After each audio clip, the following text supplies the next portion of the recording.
নমস্কার বন্ধুরা। অর্জুন নামে একজন বিনয়ী লোক প্রতিদিনের চাহিদার মধ্যে ব্যস্ত মহানগরের কেন্দ্রে থাকতেন।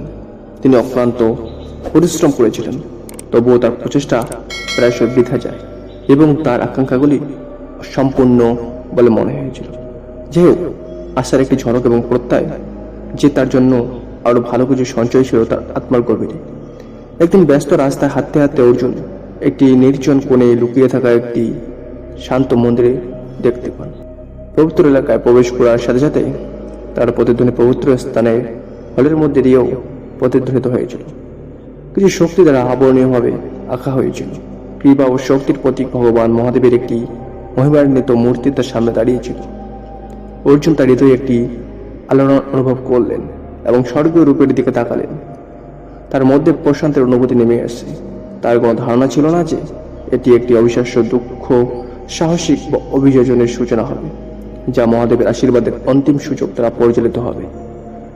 বিশৃঙ্খলার মধ্যে অভ্যন্তরীণ প্রশান্তি, এমনকি তার দৈনন্দিন অস্তিত্বের বিশৃঙ্খলার মাঝখানে অর্জুন মন্দিরের ভ্রমণের পরের দিনগুলিতে গভীর অভ্যন্তরীণ প্রশান্তি অনুভব করতে সক্ষম হয়েছিল। তিনি সময়সীমা এবং চাপের মাঝখানে চোখ বন্ধ করবেন এবং অনুভব করবেন যে শান্তির একটি তরঙ্গ তার উপর আসছে, যেন বিশ্ব নিজেই উৎসাহজনক শব্দ ফিসফিস করছে। আশ্চর্যজনক সম্ভাবনা। অর্জুন লক্ষ্য করলেন যে তার পথে আসা অনেকগুলি অপ্রত্যাশিত সম্ভাবনা রয়েছে। যখন সে আদম্য দৃঢ়তার সাথে তার পথ অনুসরণ করছে, মহাদেব অর্জুনকে সাফল্যের জন্য সেট করেছিলেন। সেটা একজন পরামর্শদাতার সাথে একটি অপ্রত্যাশিত সাক্ষাতের মাধ্যমে, যিনি অমূল্য পরামর্শ প্রদান করেছিলেন একটি অপ্রত্যাশিত কাজের প্রস্তাব যা তার যোগ্যতার জন্য উপযুক্ত বলে মনে হয়েছিল। সমন্বয় এবং কাকতালীয়তা। অর্জুন প্রায়শই কাকতালীয়তা এবং সমন্বয়ের অভিজ্ঞতা লাভ করেছিলেন, যা সুযোগের ফলাফল হিসেবে খুব আদর্শ ছিল। প্রতিটি ইভেন্ট যেমন একটি বইয়ের দিকে ছুটে যাওয়া, যাতে সে যে উত্তরগুলি খুঁজছিল বা তার স্বপ্নের প্রকল্প সম্পর্কে তার মতোই উৎসাহী এমন কারোর সাথে দেখা করা তাকে মহাবিশ্বের একটি মৃদু পর্যায়ের মতো মনে হয়েছিল যে সে সঠিক পথে রয়েছে। প্রতিকূলতার মধ্যে পুনরুজ্জীবিত শক্তি।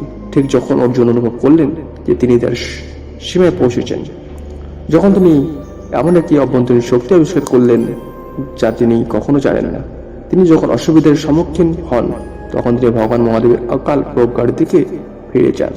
এই উপলব্ধিতে সান্ত্বনা চেয়েছিলেন যে প্রতিটি বা তার সাফল্যের দিকে একটি ধাপ ছিল কৃতজ্ঞতা এবং নম্রতা। অর্জুন তার যাত্রা শেষ হওয়ার সাথে সাথে নম্রতা এবং কৃতজ্ঞতার গভীর অনুভূতি অনুভব করেছিলেন। তিনি বুঝতে পেরেছিলেন যে প্রতিটি সাফল্য, প্রতিটি বিপত্তি এবং প্রতিটি বিকাশের প্রতি ঈশ্বরের কাছে থেকে একটি উপহার এবং ভগবান মহাদেবের অফুরন্ত ভালোবাসা এবং করুণার প্রতি।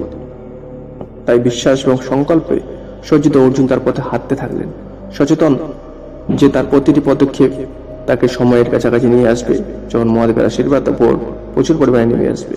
কারণ বিশ্বাসময় তাদের জন্য অপেক্ষা করছে, যার জীবনে বোনা কাপড়ে বিশ্বাস করে সাহস করে, যা আশা এবং সহনশীলতা। সুবন্ধুরা এবং অবশ্যই যেটা সাবস্ক্রাইব করবে সেটা জয় বন্দে মাতরম। জয়।